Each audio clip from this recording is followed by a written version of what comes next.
iniciar nossa gravação. Bom dia a todos vocês, nossa segunda aula de História, essa 13ª semana de estudo à distância. Concluímos aí o capítulo 8º, aliás, o capítulo 7º, sobre a Segunda Guerra Mundial. Acredito que a gente procurou aproveitar bem, esmiuçar, ver os mínimos detalhes desse acontecimento histórico, né, a Segunda Guerra, e fazendo a correção dos exercícios que conclui o capítulo 7º sobre a Segunda Guerra, nós vamos iniciar também na aula de hoje o último capítulo do livro 2, que trata do mundo pós-Segunda Guerra, período ali conhecido como Guerra Fria, período não evento, tá? Estou fazendo aí a correção muito fácil dessas questões.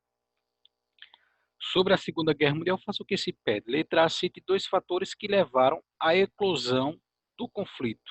Dois fatores que levaram à eclosão, surgimento, aí, o acontecimento da Segunda Guerra Mundial. Então, primeiro, nós, entre tantos outros fatores, podíamos elencar a política expansionista, desejo, a ambição de expandir, aumentar as fronteiras da Alemanha, por parte de Hitler. Então, esse seria um primeiro fator. Um segundo fator seria que os alemães não aceitavam as punições impostas. Poderíamos citar esses dois, talvez vocês tenham citado outros. Não sei se alguém quer comentar os seus dois. Vamos à letra B. Os motivos que levaram o ano de 1941 ser considerado de grande relevância para o conflito.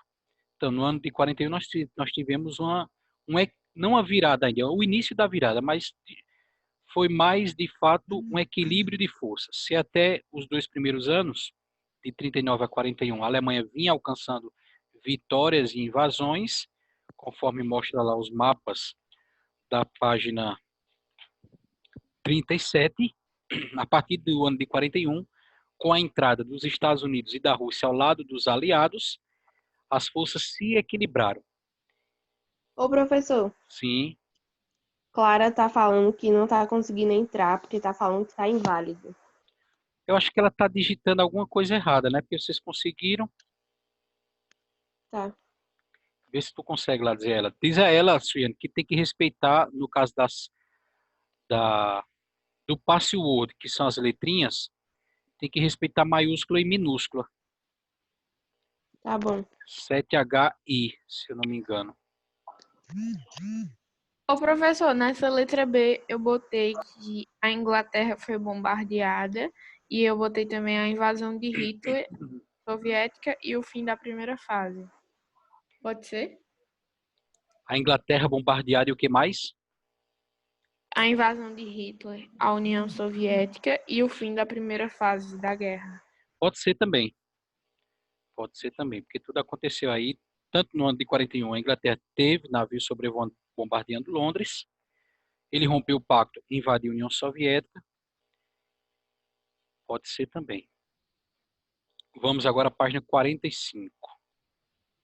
Segunda questão lá em cima, diz assim, qual a relação entre a derrota da Alemanha na Grande Guerra e a ascensão de Adolfo Hitler ao poder?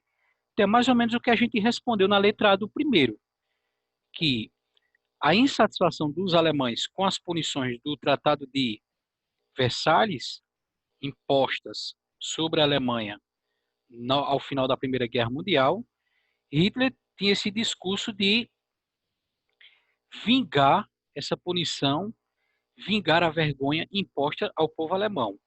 Então é aí que ele vai ganhando a simpatia, né?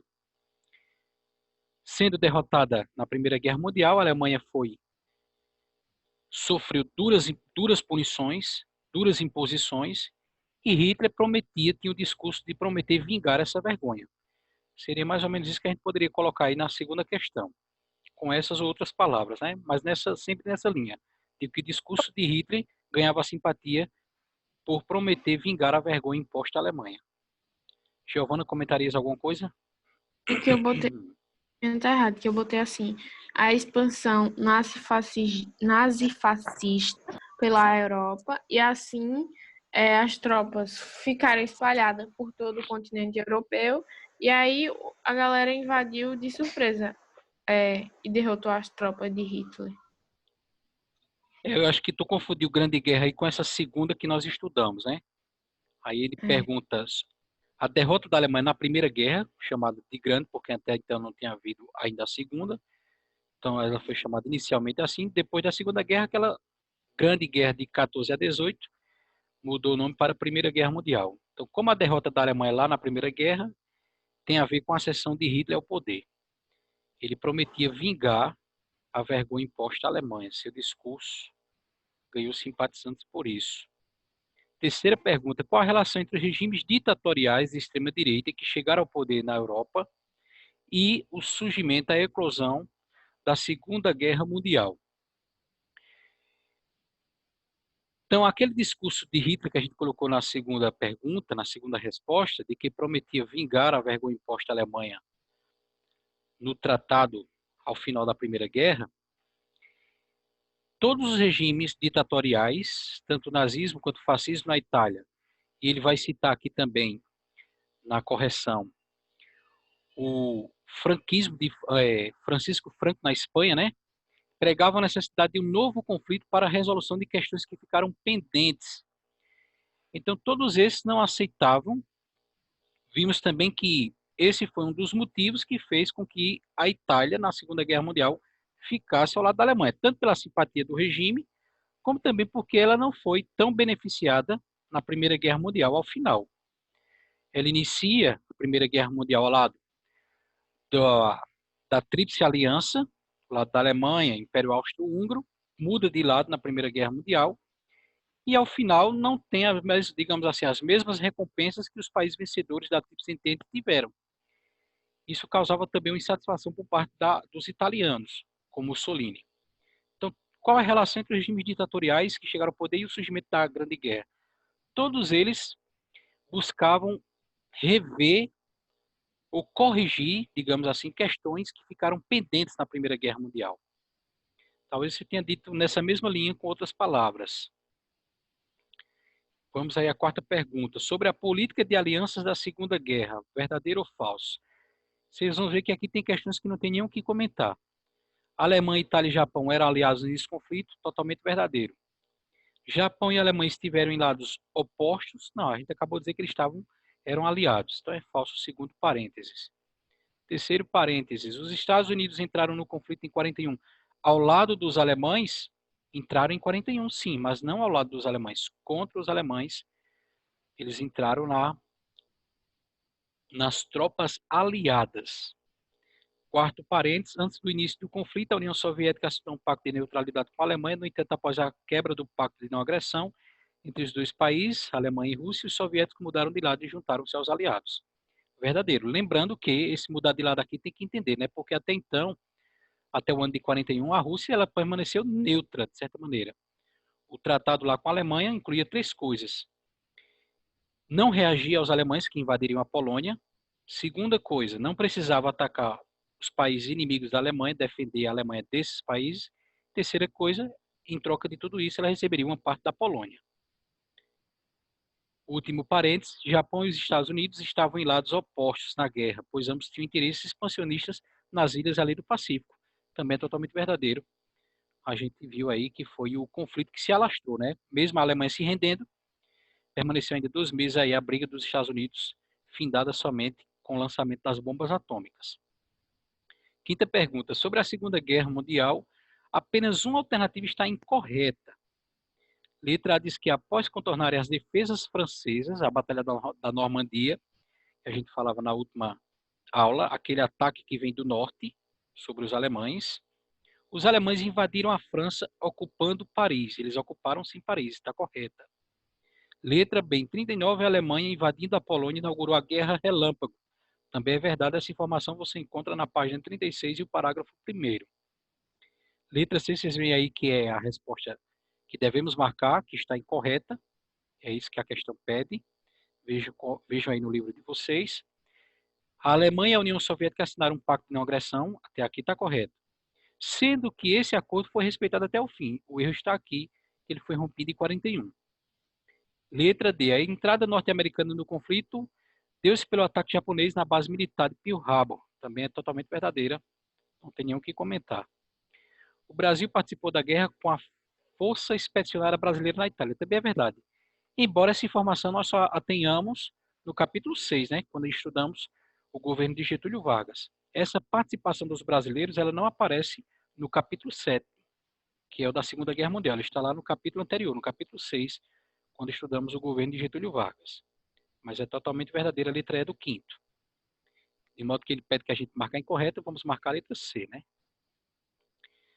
Sexta questão. Ao final, quando as imagens das câmaras de gás foram reveladas ao mundo, imediatamente se começou a perguntar como isto foi possível. A resposta logo foi deslocada da história. Então veja que ele já dá uma informação para a gente aqui, que as atrocidades que se cometiam nos campos de concentração eram de desconhecimento da grande maioria dos alemães. Sabia-se que os judeus, que os ciganos, que os deficientes, que os homossexuais eram levados para esses campos de concentração. Mas quando você chegava lá no famoso campo de concentração de Auschwitz, como você tem na página 43 do didático, a frase que tinha lá no portão de entrada era: o trabalho aqui liberta. Então sabia-se que essa galera ia levada lá para trabalhar. Via-se aquelas cinzas que sujavam os móveis das casas nas cidades alemãs, não sabia-se de que era. E é tanto que quando as tropas soviéticas invadem Auschwitz e outras cidades alemãs que tenham campos de concentração, eles fazem questão de irem nas cidades, tirarem o povo de casa, os alemães de casa, e fazerem com que eles adentrem os campos de concentração e vejam com os próprios olhos o horror que o tão aclamado Hitler, que prometia fazer da Alemanha um terceiro império, o que era que ele, na verdade, estava praticando às escondidas. E o choque é muito grande, né? Que os alemães desconheciam isso, essa informação nós temos aí no texto. Quando, ao final da guerra, as imagens das câmaras de gás foram reveladas, se começou a perguntar como é que isso foi possível. Não era uma ideologia irracional. Trabalhava mais que outras ideologias o componente irracional das pessoas. E o fazia de uma forma absolutamente irracional, premeditada e planejada. Vamos entender bem, ele não está justificando dizer que era uma coisa legal, racional, devia se fazer. Ele quer dizer que a coisa foi assim, não tanto no impulso por parte dos nazistas, toda aquela galera que a gente viu na aula passada, julgada no julgamento de Nuremberg, né, com Hitler, que apoiavam tudo aquilo ali acontecer. Não é uma coisa assim do impulso irracional. Você está com a raiva numa briga e termina fazendo uma tragédia. Não, é uma coisa que foi pensada racionalmente. Para você ver a ponto do que a mente do ser humano é capaz, né? Fazendo de uma maneira absolutamente racional, premeditada, planejada, uma coisa assim de impulso. Abolir os conceitos de certo e errado, de bem e mal, no seu sentido mais primário, mais elementar. Esse sentido de bem e mal mais primário, mais elementar que a gente tem dentro da gente, para os nazistas isso foi abolido. Aboliu a ideia de que matar inocentes era crime. Não tinha essa ideia. Eles passaram, ignoraram simplesmente isso, né? Passaram por cima dessa ideia de que matar inocentes era crime. Para eles não era crime. E foi uma coisa pensada, planejada. Você vê aí a capacidade da mente humana. Então, o historiador refere-se, teriam que comentar das demais questões, está na cara que é a letra B. O nazismo de Hitler durante a Segunda Guerra Mundial. Vocês teriam algum comentário? Podemos iniciar um novo capítulo? Acredito que Podemos. sim, né? Então, nós temos aí o mundo após a Segunda Guerra Mundial. O período, não é um acontecimento, repetindo, chamado esse período aí de Guerra Fria. E aí temos a famosa frase desse astronauta, o primeiro a pisar na Lua, né? Aí seria uma foto colorida, porque a original da época é em preto e branco. Diz assim a frase desse astronauta, Neil Armstrong. É um pequeno passo para o homem, mas um salto gigantesco para a humanidade. Ele disse essa frase. Sua frase é bastante simbólica, pois se refere à chegada do ser humano à Lua no ano de 69. Essa conquista foi resultado da corrida espacial sucedida após o fim da Segunda Guerra. Sua realização, a conquista do espaço, mostra o quanto o mundo parecia mudar rapidamente. E a gente vai ver que esse desejo de chegar ao espaço, ele foi somente mais um detalhe desse período chamado Guerra Fria que sucedeu após a Segunda Guerra Mundial. Aqui nós teremos algumas perguntas, mas se a gente responder elas, vai estar adiantando um pouquinho do assunto. A gente vai ver que depois a resposta virá mais à frente. Em 18, algumas informações relembrando, né, sempre na abertura dos capítulos nós temos isso, essa retomada de informações passadas. Então tem algumas coisas aí que não é novidade para vocês. Em 18, ao final da Primeira Guerra, os países estão destruídos, com a economia arrasada. Vai entrar em cena os Estados Unidos, né, que vai apoiar financeiramente com o empréstimo da reconstrução desses países, fazendo na Primeira Guerra já despontar os Estados Unidos como potência econômica, que são até hoje. Então, se até a Primeira Guerra, França e Inglaterra eram potências da Europa, né, o famoso Napoleão, o Império Inglês, depois da Primeira Guerra, esses países prejudicados não vão ser mais as potências econômicas. Vai surgir aí a Segunda Guerra, que vai aprofundar a crise. Então, ao final das duas guerras, vai despontar como duas potências econômicas e rivais. Por isso que nós dissemos que aquela foto dos três sentadinhos, bem bonitinhos, harmoniosos, que nós temos aí na página 44 do seu livro de dados, é uma foto histórica. Porque nós estamos falando aí de três inimigos, ideologicamente, politicamente falando, mas que se uniram em torno de um ideal comum, que superaram suas diferenças para se juntarem forças e derrotarem os nazistas, derrotarem Hitler. Aquele velho ditado de guerra, né? O que a gente vê aí nessa foto da página 44. O inimigo do meu inimigo é meu amigo. Então, essas duas potências, Estados Unidos e União Soviética, ao final das duas grandes guerras, aparecem, surgem no cenário mundial como as duas grandes forças econômicas e também bélicas de armamento. Se até então, diz o primeiro parágrafo, era França e Inglaterra, ao final das duas guerras, essas serão as duas potências, né? Estados Unidos e União Soviética. Vamos preencher aí. Peguem uma caneta no livro de vocês. Primeira foto, em fevereiro de 43, diz que soldado com a bandeira da União Soviética marcou a retomada da cidade de Stalingrado, com S mudo, hein? ST. Stalingrado, pelos soviéticos, e o início da derrota alemã na frente oriental. Então, o que nós vemos é um soldado russo com a bandeira da União Soviética que conseguiu expulsar os alemães quando eles se intrometeram, assim, feito Inês disse no grupo, né? Quando eles se atreveram a invadir o território russo. A Batalha de Stalingrado expulsou os alemães do território russo e marcou o início da derrota alemã na frente oriental, a leste. Lembremos que eram 3 frentes de batalha. A segunda imagem, em agosto de 44, abaixo da primeira, diz assim: o general Charles de Gaulle caminha pela Avenida Champs-Élysées após Paris ter sido libertada do domínio nazista. Paris ter sido libertada do domínio nazista. Terceira foto, maio de 45.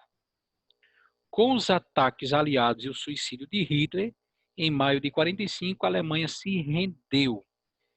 Então, primeiro espaço da terceira foto, Hitler. Segundo espaço da terceira foto, rendeu. O conflito armado estava encerrado na Europa. Entretanto, o sofrimento da população persistiu por muitos anos. E aí nós vemos uma fila de alemães e chama a atenção as construções por trás totalmente destruídas pelas bombas, pelos bombardeios, né? Última foto, agosto de 45.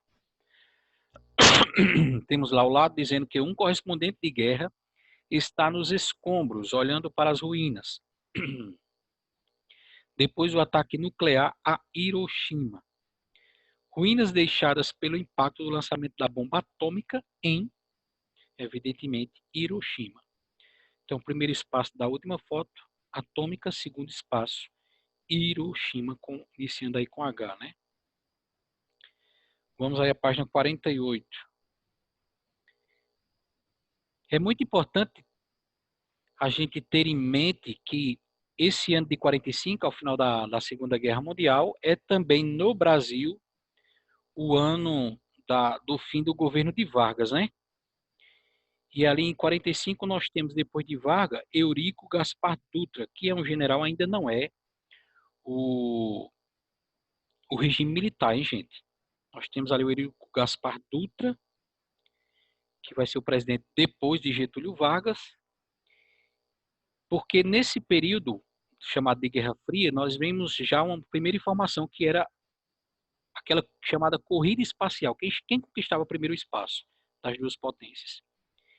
E outra informação que nós vamos ver é que essas potências elas buscaram aliados em um ou de outro ponto do mundo, do globo terrestre, eles buscavam um país que se alinhasse a a outra potência. No Brasil, depois de 45, depois da Segunda Guerra Mundial, também depois do governo de Vargas, que nós já estudamos, esse presidente, Eurico Gaspar Dutra, ele vai se alinhar claramente aí ao lado dos Estados Unidos, perseguindo, inclusive, os partidos e os grupos de ideologia de esquerda, socialistas aqui no Brasil. Então, para responder aí essa informação que nós temos ao lado desse gibizinho, né, desse HQ, alguém poderia ler essa janelinha rosa? Com sua Com entrada sua no entrada, vai. Vai. Oceania. Qual Com ímpar? sua entrada no universo dos gibis, o capitão chegaria para apaziguar a agonia, o autoritarismo militar e combater a tirania. Claro que em tempos de guerra, um gibi de um herói com a bandeira americana no peito, aplicando um sopapo, não sei esse nome, só poderia ganhar destaque e o sucesso não demoraria muito a chegar. Esse nome é o Führer. É o nome em alemão, a palavra em alemão, que se dava para imperador, para comandante. Era o cargo que Hitler passou a ocupar. No português, nós dizemos ditador, né? Só que não iam chamar Hitler de ditador, pegava até mal. Você levava uma bala na testa. Então, comandante em alemão, Führer. A capa da primeira edição norte-americana da revista do Capitão América, então, veja, é uma história em quadrinhos que surge aí no contexto final, no meio ali da Segunda Guerra Mundial. Uma revista norte-americana. Um personagem que vocês conhecem melhor do que eu. Tem não sei quantos filmes sobre ele aí. Ligas e junta ele com o Hulk e outros super-heróis, né? Demonstra sua associação com a participação dos Estados Unidos na luta contra. Então, com isso, queria mostrar que os Estados Unidos estavam na luta contra o quê? Contra a Tríplice Aliança na Primeira Guerra Mundial? Não. Embora, tem aqui a exclamação, né, no final do parágrafo A, parágrafo não, da alternativa A, embora na Primeira Guerra Mundial os Estados Unidos se colocaram contra a Tríplice Aliança. Na Primeira Guerra Mundial, os Estados Unidos se colocaram do lado da Tríplice Entente, Inglaterra, França, Rússia também, que saiu em 17, entrou os Estados Unidos. Então, na Primeira Guerra Mundial, os Estados Unidos se colocaram contra a Tríplice Aliança. Então, tá certo aqui, né? Essa informação tá certa. Na Tríplice Aliança, lá da Primeira Guerra Mundial, os Estados Unidos se colocaram contra a Tríplice Aliança na Primeira Guerra Mundial. Só que não está fora de contexto essa resposta. Porque ele está perguntando aqui na Segunda Guerra Mundial, não na Primeira. Por isso que não vamos marcar ela. Deu para entender, né? Demonstra sua associação com a participação dos Estados Unidos. Ele quer saber, essa informação que Suiano deu, e aí a reprodução do Capitão América, está tratando da participação dos Estados Unidos contra o quê? Então, é na Segunda Guerra Mundial. Se fosse na Primeira, nós marcaríamos a letra A, mas é na Segunda. Então, a letra B diz que marca a participação, associa a participação dos Estados Unidos na luta contra os regimes totalitários da Segunda Guerra Mundial. Representados aí o principal desses regimes ditatoriais, o Hitler, né? Então, vamos marcar aí um X na letra B. Vamos comentar as demais. O Capitão América, sua historinha, marca a associação dos Estados Unidos contra o poder soviético. Não, ele, apesar das diferenças ideológicas, eles se colocaram na Segunda Guerra ao lado dos soviéticos, ao lado dos russos. Está lá a foto, como nós mencionamos, na página 44. O Capitão América e o seu enredo associa a participação dos Estados Unidos contra o movimento comunista na Guerra do Vietnã. A gente nem estudou ainda a Guerra do Vietnã, mas a gente vai ver também que quando a gente estudar a Guerra do Vietnã, os Estados Unidos também se colocaram contra o movimento comunista, mas a informação está fora de contexto. Ela é verdadeira como a letra A, mas está fora de contexto. Não é nesse contexto que a pergunta está nos questionando. Letra E. O enredo e o personagem do Capitão América associa a participação dos Estados Unidos na luta contra o terrorismo internacional não tem nada a ver, totalmente aí fora de contexto também. Se a letra e a D estão fora de contexto, embora estejam corretas, a letra E muito mais está fora de contexto, porque a gente está falando aqui da década de 40 e o atentado aconteceu agora no início do século 21, né? Ano 2001. Marcamos a letra B. Uma coisa que a gente também precisa relembrar antes de seguir é a Conferência de Yalta. Talvez vocês não lembrem, mas essa informação já está no livro didático. No quarto parágrafo da página 44, nós temos falando sobre essa Conferência de Yalta. Só para lembrar, o que foi isso? Uma das muitas reuniões que aconteceram entre os líderes das tropas aliadas, ou seja, entre os líderes dos países vencedores da Segunda Guerra. Então, primeiro-ministro inglês, Winston Churchill, o presidente norte-americano, o Roosevelt, e o comandante da Rússia comunista, o Stalin. No final da Segunda Guerra Mundial, antes mesmo da guerra terminar, esses três já se reuniam para decidir o futuro do mundo após a guerra. E numa dessas três reuniões, que está lá na página 44, talvez a mais importante delas foi essa Conferência de Yalta, em fevereiro de 45. Veja, os alemães se rendem em maio.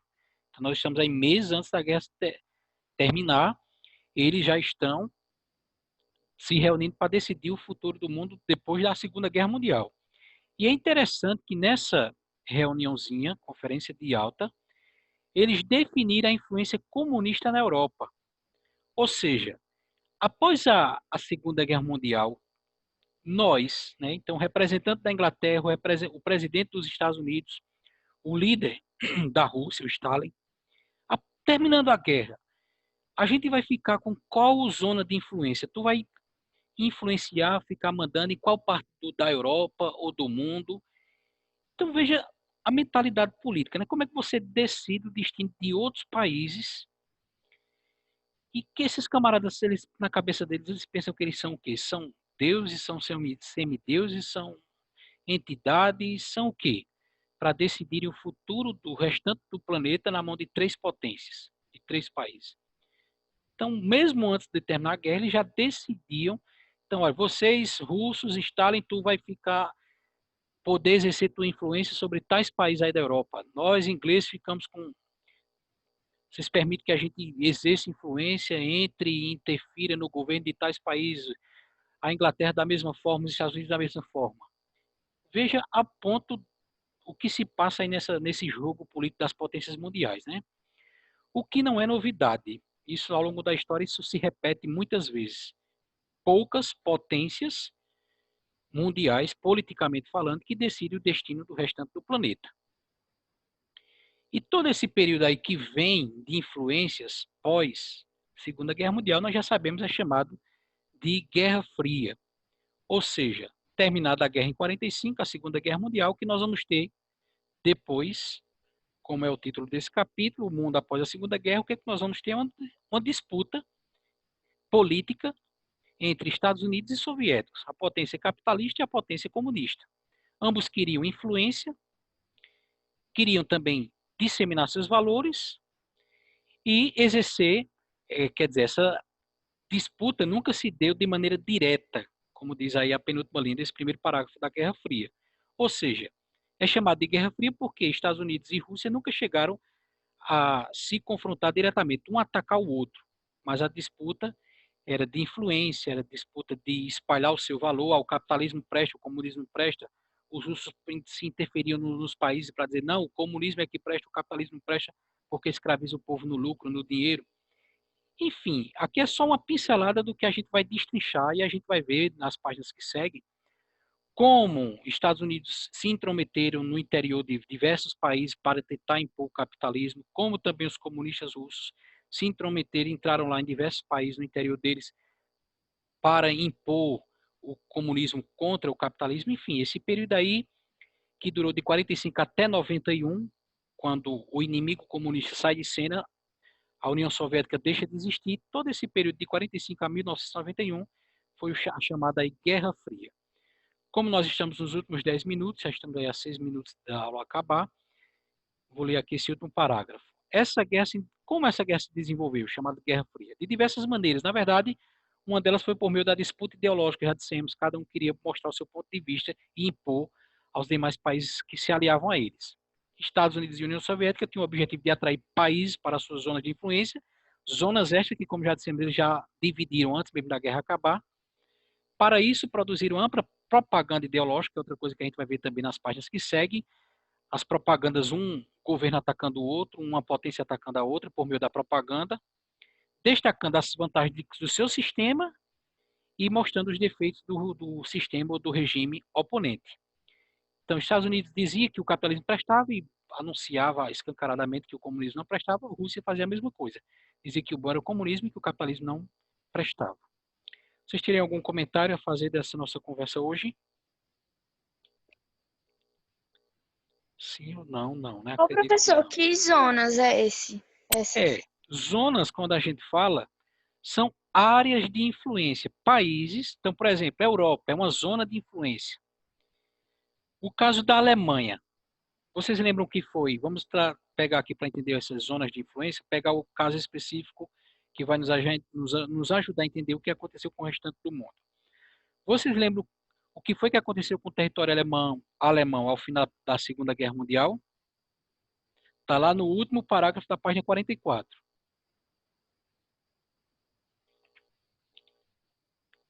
Leiam aí para vocês e digam rapidamente. Nós estamos nos 5 últimos minutos. Qual é a pergunta, professor? O que foi que aconteceu com o território alemão ao final da Segunda Guerra? Com o território, o mapa da Alemanha, o que foi que aconteceu com ele?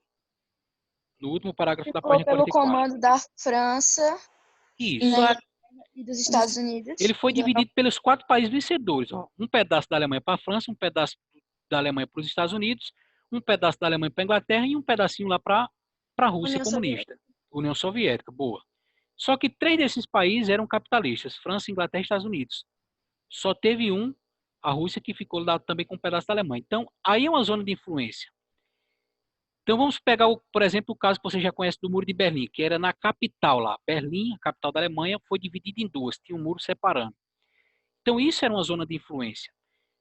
A gente vai conquistar os cidadãos daquela região ali para se tornarem capitalistas, porque se a gente não fizer, os comunistas russos vão lá e vão trazer esse povo para o lado deles. Isso é uma zona de influência, um território que vai ser disputado pelas duas potências. Deu para entender? Sim. Isso aconteceu claramente, vocês relembraram aí, que a Alemanha é dividida em 4, mas isso vai acontecer em todo o planeta. A gente adiantou, no caso do Brasil, o presidente dos Estados Unidos mostrou apoio, aliás, o presidente do Brasil, o Eurico Gaspar Dutra, nessa época da Guerra Fria, foi o primeiro, depois vieram os outros, né, presidentes, mas ele mostrou claramente aí adesão. Eu estou do lado dos Estados Unidos, eu estou do lado dos capitalistas. Aí vem o exemplo de Cuba, aí vai vir o exemplo de China, aí vai vir o exemplo do Vietnã, e de muitos países na América Latina também, que vão se aliar não ao lado dos Estados Unidos, mas ao lado dos comunistas russos, da União Soviética. Então, isso são as zonas de influência. As diversas regiões do planeta, como aconteceu na Alemanha, isso vai acontecer nas diversas regiões do planeta, onde vai conquistar, onde cada potência vai conquistar, trazer para o seu lado. Como diz o ditado popular, puxar a sardinha para a sua brasa, né? Isso são as zonas de influência, onde cada país vai tentar conquistar adeptos e trazê-los para a sua ideologia. Entendido? Uhum. Pronto, então para casa vocês respondem essas questões da página 49, 1 e 2, da página 49 do didático. Se surgir alguma dúvida, podem perguntar lá no privado, nunca surge, vocês são aí umas potências cognitivas. E até o meio-dia, tá? Não deixe para mandar depois, até o meio-dia da sexta-feira, esperamos a página 49, questão 1 e 2 do didático. Bom restante de semana. Para você também. Tchau, professor. Valeu, tchau. Tchau, professor. Tchau.